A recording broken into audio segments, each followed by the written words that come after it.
आइए होली की फरमाइश आई है कि सखी बूढ़ावा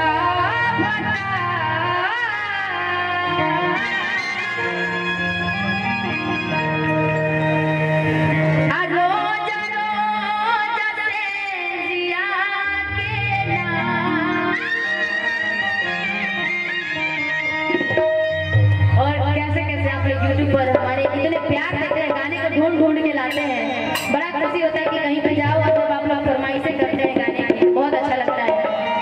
और इस गाने की फरमाइश से तो आप सबके बीच में ये गाने से स्वागत रहेगा। उसके बाद से फिर आप लोग जैसे बोलिएगा दुल्हनिया जना के नया नया शादी होता होली के महीना और औरती अपना सखी से कह दिया कि सखी बूढ़ावा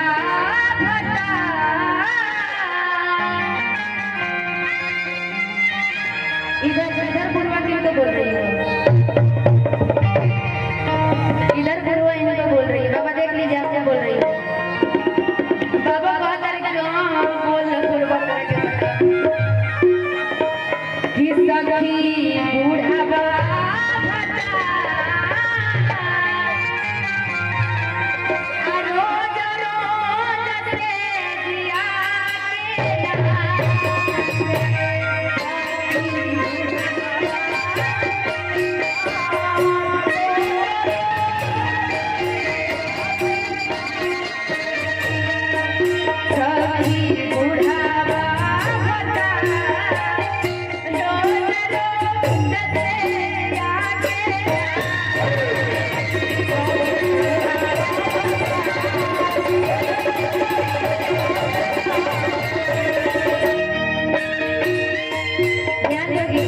इन्हीं को बोल रहे थे राम नारायण के लिए जवाब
मनोज साजिब की तरफ से बहुत सारा इनाम है। बहुत बहुत धन्यवाद।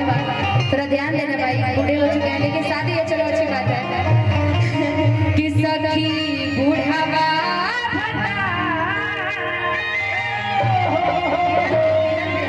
मुखिया जी को धीरे करेंगे, मुखिया जी को ध्यान देना क्योंकि वही आएगा तो तुम लोग को ज्यादा मिला था। मुखिया जी फिर से बुला रही है आपको।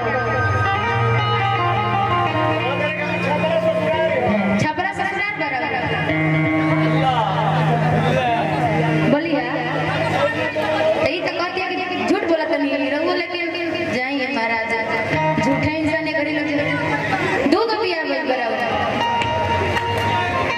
जोरदार ताली बजा दीजिए भाई। एक बलिया में कर ले मेरे को छपरा में कर ले मेरे। हां बलिया की पति साली है इनके। अच्छा ये रब साली है बाप रे बाप साली हम ना बोलिया साली लेकिन बड़ा बढ़िया बड़ी रंगा लेकिन बड़ी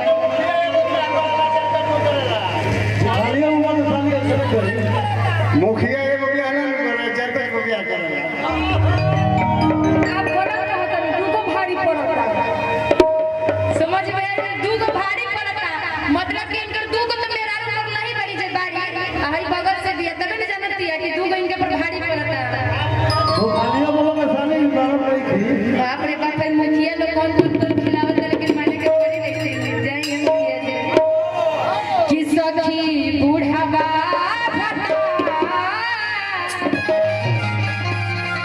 रोज रोज से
है